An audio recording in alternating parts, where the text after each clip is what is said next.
Yo, j'espère que vous allez bien. Aujourd'hui, on se retrouve pour une toute nouvelle vidéo, un petit peu tardivement. On a dû faire quelques petits jours de silence radio parce que, du coup, pour ceux qui ont vu, quand on est parti à Paris, on aurait dû vous faire une vidéo directement le soir en fait. Sauf que déjà, on était très fatigués. Et aussi également très atteint psychologiquement, comme vous pouvez le penser. Comme vous aurez pu le comprendre, je pense, au vu de notre silence, c'est que on a appris d'autres choses, encore et encore et encore. Ça s'est pas du tout passé comme On l'imaginait, ouais. l'imaginait. Ça a été complètement gâché par les rendez-vous. Ça a été complètement gâché par les rendez-vous qu'on a eus. En sachant qu'on le dit à chaque vidéo en ce moment et ces derniers temps, c'est vrai que pour ce qui est de Paris, l'aller-retour qu'on a fait en moins de 24 heures, c'était pas l'idéal en soi. C'était épuisant. C'était épuisant, que ce soit psychologiquement ou même physiquement, etc., pour Vava aussi qui est enceinte.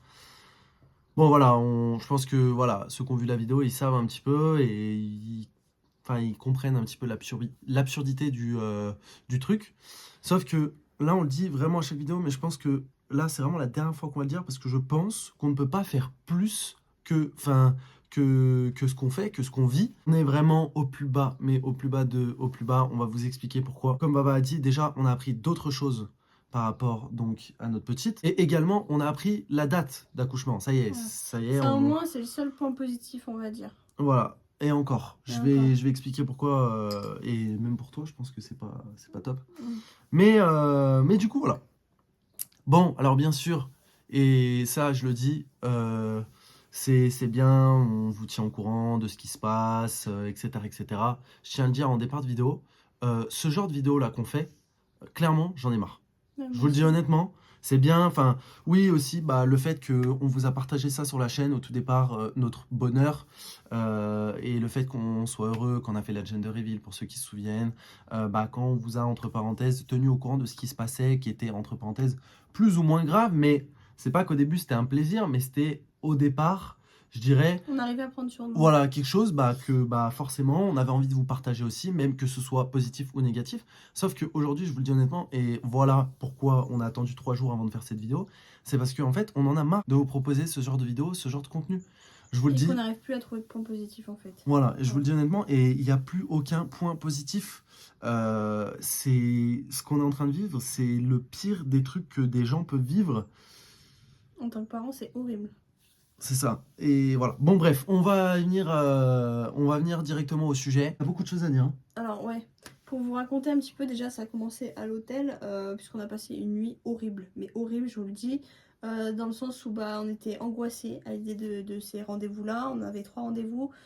Un pour une échographie, un deuxième avec un gynécologue et un troisième Avec l'anesthésiste. avec l'anesthésiste. Sachant que du coup, ils m'ont fait des prélèvements sanguins auxquels j'étais pas préparée. En fait, ça s'est fait à la dernière minute. Premier rendez-vous, on y va, donc on était pas confiants, mais on savait à quoi s'attendre. Et là, en fait, l'échographie a duré 1h30. Je sais pas si Même vous vous presque rendez 2 compte. heures. Presque 2 heures. Même moi, j'étais assis sur une chaise, j'étais mal, dites-vous. C'était horrible. Parce que comme Baba vous a dit juste avant, on a un peu mal dormi parce qu'on était très stressés aussi. Bon, ça c'est moins important, mais vous avez compris, ça fait quand même partie aussi du truc qu'il faut prendre en compte. C'est-à-dire que la chambre d'hôtel, c'était pas la chambre idéale, tu vois, c'était vraiment une minuscule chambre, franchement. J'entendais tout. Ouais, et en plus de ça, ça faisait la taille d'un toilette, genre. Ouais, La chambre, genre, littéralement. c'était 10 mètres carrés, Ouais, genre. c'était- Bref, après, voilà, on va pas se plaindre. Je sais qu'il y a des gens qui vivent à longueur d'année dans ce genre d'appartement, enfin de studio, vous m'avez compris.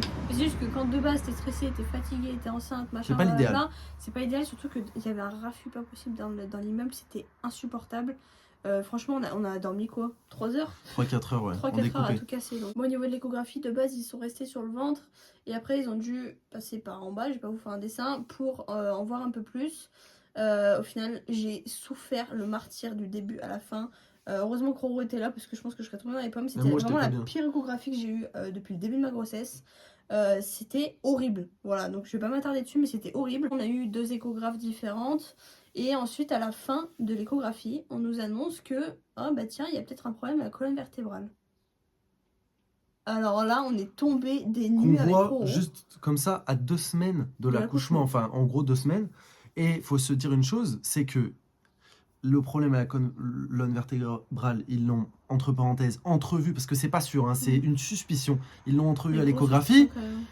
Mais là où vraiment ils l'ont vu, le problème de la colonne vertébrale, c'est pour ça que, comme je vous ai dit, on est au max de ce qu'on peut faire en termes de jouer avec des nerfs de parents. Je sais que c'est pas forcément de la faute du personnel médical, que ce soit des gens qui nous suivent, que ce soit à l'hôpital où ils nous suivaient, ou même à Paris, là où on est allé, mais c'est un aspect général de trucs, vous allez comprendre. En fait, pour ceux qui avaient suivi, on a fait l'IRM il y a environ 2 mois, c'est ça?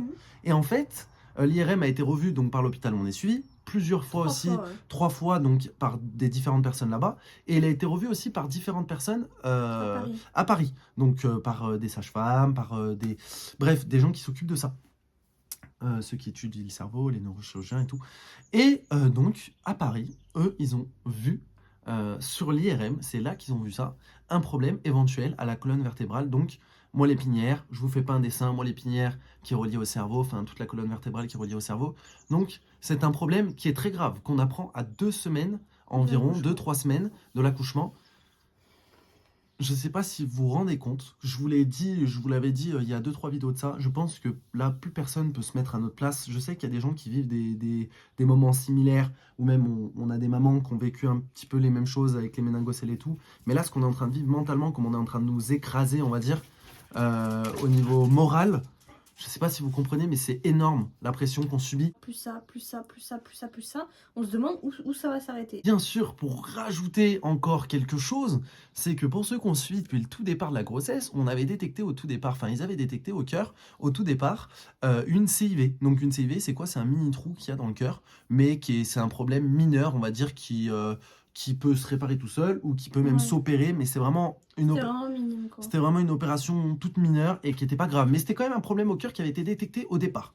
Et ensuite, ça avait été écarté. On nous avait dit, bon voilà, à Il y a plus de l'écho-morphologique, problème, machin. il n'y a pas de problème, ou soit ça s'est réglé tout seul, soit on avait un peu mal vu ou quoi. Ça s'est écarté pendant quasiment 3-4 mois, 3-4 mois. Ouais, 4 mois.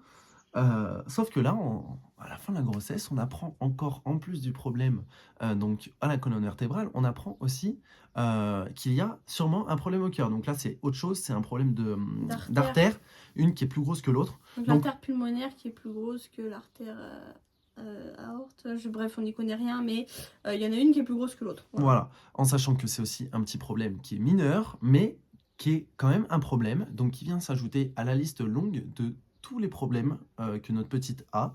Rein, poumon, colonne vertébrale, méningocèle, cœur. Ça commence à faire vraiment énormément Et de petit choses. cervelet.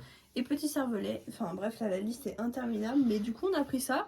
C'était génial, franchement. En même temps qu'on a appris la 24 date. heures, Ouais. En 24 heures, c'est dépitant. Déjà qu'on habite loin de Paris, qu'on a dû faire un aller-retour, entre parenthèses, même si bah voilà, c'est pour notre petite et qu'on ferait tout, nous ça nous enchantait pas, c'est normal aussi. Mais Mais c'était déjà stressant de base, et là, ça bien nous- sûr, ça c'était nous déjà a stressant, rajouté, Paris, franchement. etc., etc. Donc voilà, c'était compliqué d'apprendre ça donc en montant à Paris.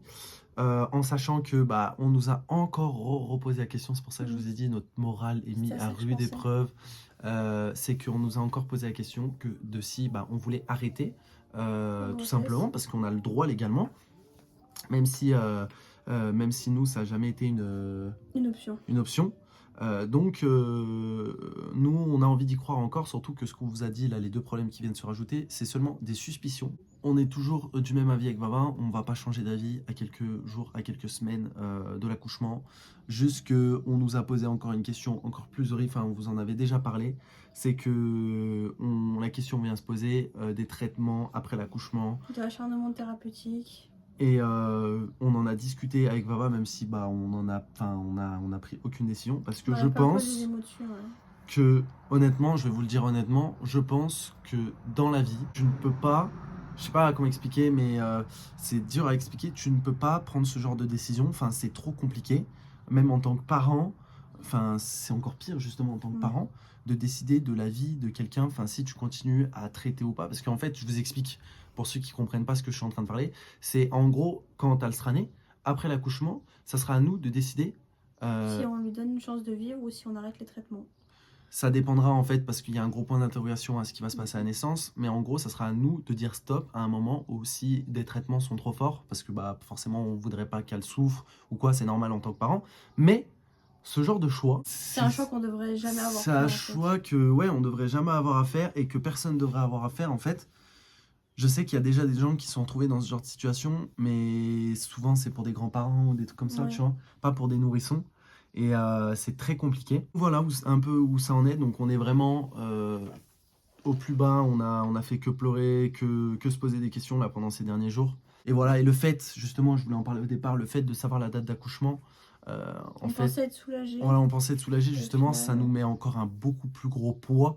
Je sais pas si vous voyez ce que je veux dire, en fait, c'est que on sait pas ce qui va se passer. On sait pas si elle va bien aller, si elle va aller moyen, ou si ça va être très grave. On sait pas du tout, en fait. Et ça nous fait très peur. Un petit peu là où on en est, si tu veux rajouter quelque chose sur ce que je dis. bah surtout que là, on sait clairement à combien de temps je vais accoucher au lieu de 41 semaines. Forcément, moi, je pense aussi au dernier jour où je vais être enceinte. Là, là, en plus, tout est prêt. J'ai préparé les valises, du coup, aujourd'hui. Donc, on prend la vie comme elle vient, comme on fait depuis le début de cette grossesse, mais c'est vrai que c'est compliqué. C'est le moment le plus dur, moi, je trouve. Mm, mm. Le moment le plus dur. Après, je sais Parce pas qu'on comment a ça va se passer peur, après, en mais même temps, on a. Je dirais même pas qu'on. Si, on a hâte parce qu'on a envie de la rencontrer, mais on a tellement peur que du coup, bah, on se demande si c'était utile vraiment de savoir la date. après, de C'est toutes les compliqué manières. à dire hein, parce qu'on était là à se plaindre parce qu'on l'avait pas, mais Ouais, ouais. une fois qu'on te la donne, on sait à quoi ça va aboutir, surtout quand on te propose d'arrêter la grossesse et qu'on te donne une date. Enfin, je veux dire, C'est contradictoire. c'est tellement contradictoire que bah, du coup, t'es un peu perdu.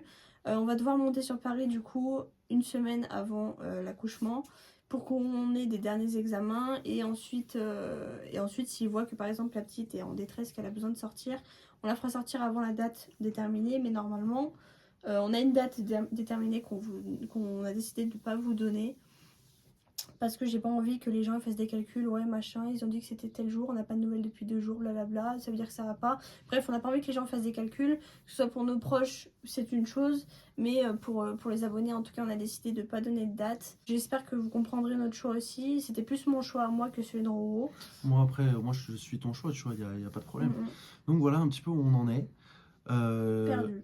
Voilà, et je pense qu'on ne peut vraiment pas faire pire. Et voilà, mais on a envie de se battre, toujours. On est toujours dans le même état d'esprit.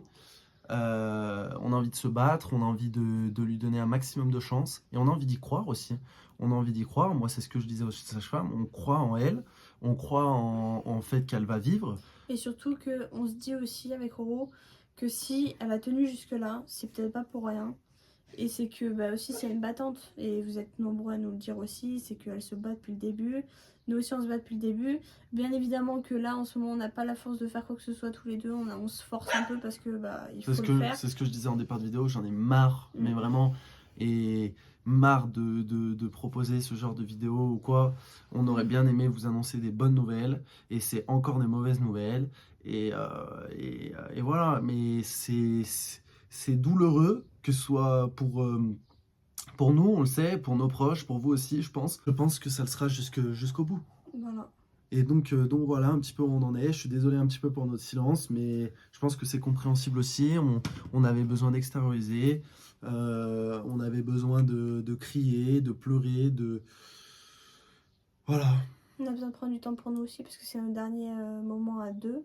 Mm. Donc forcément, on essaie de prendre sur nous. Voilà, Voilà, de c'est prendre ça. sur nous, d'essayer de pas trop y penser, même si bon, forcément tu te lèves le matin, c'est la première chose auquel tu penses. C'est ça. Le soir, c'est la dernière chose auquel tu penses avant de t'endormir, mais on va essayer de pas trop y penser parce que de toutes les manières, l'issue de cet accouchement est déjà tout tracé et que de toute façon, on peut rien y faire. Maintenant, c'est trop tard pour prendre quelconque décision maintenant. Donc, enfin, c'est pas trop tard, en soi, on pourrait, mais dans tous les cas, dans notre tête, c'est acté. On ira jusqu'au bout, mais c'est vrai que ça changera pas l'issue de ce qui se passera ou non. Donc, voilà, il y a encore quelques petits jours à attendre. C'est ça. Pas forcément semaine. donc on va attendre et puis on y est presque. Voilà. Je vous remercie de nous avoir écoutés. C'est un peu long. Je sais, c'est compliqué. Même pour vous, ça doit être compliqué à suivre, à comprendre aussi. Parce que même nous, il y a des choses qu'on ne comprend pas. On ne comprend pas pourquoi on apprend toutes ces choses encore au dernier moment, en sachant qu'à chaque fois, on est déçu. Hop, bah il y a quelqu'un qui nous rassure. Bah regarde, le neurochirurgien, il y a quelques jours, on l'a eu en appel. Il nous a dit, bah écoutez, pour moi, je suis plutôt optimiste. Et là, on apprend encore ça. Enfin, c'est un peu, ils se mélangent aussi un peu les pinceaux et ils sont pas tous d'accord. Et nous, derrière tout ça, on est vraiment oppressés. Perdu. Ouais, oppressés et perdus. Donc voilà, merci de nous avoir écoutés. On se dit bien sûr à la prochaine pour une prochaine vidéo. Et puis voilà. Peace. Peace.